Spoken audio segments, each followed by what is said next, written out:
Vena Melinda takut disuruh cerai, tak lapor polisi saat Ferry Irawan ancam akan memviralkannya tanpa busana.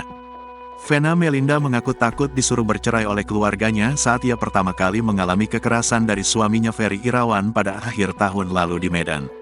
Padahal ketika itu Vena tidak saja dianiaya secara fisik, tetapi juga menerima ancaman akan diviralkan saat sedang tak mengenakan busana oleh suaminya itu. "Saya enggak buat visum, karena saya masih mencintai Ferry. Baru sekali, enggak mungkin saya polisikan. Karena kalau saya cerita, pasti disuruh selesai, cerai," cerita Vena dalam jumpa pers di Jakarta, Rabu, tanggal 1 Februari tahun 2023.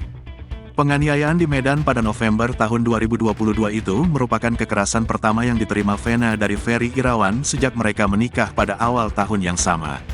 Penganiayaan itu terjadi pada tanggal 17 November pagi, saat Vena Melinda hendak menghadiri acara di Medan.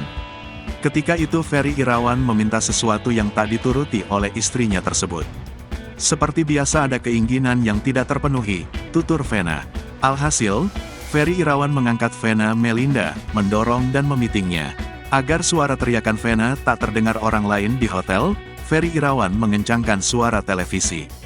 Tidak hanya itu, Ferry Irawan juga mengancam akan memviralkan Vena Melinda yang ketika itu tidak mengenakan busana. Dia bilang, "Kita bikin malu saja. Saya lagi enggak pakai baju.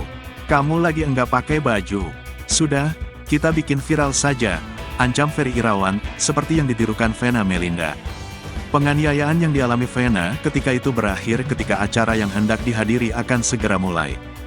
Vena Melinda pada awal Januari melaporkan Ferry Irawan ke polisi di Jawa Timur karena mengalami kekerasan di Kediri. Akibat kekerasan itu Vena mengaku mengalami pendarahan di hidung dan tulang rusuk patah.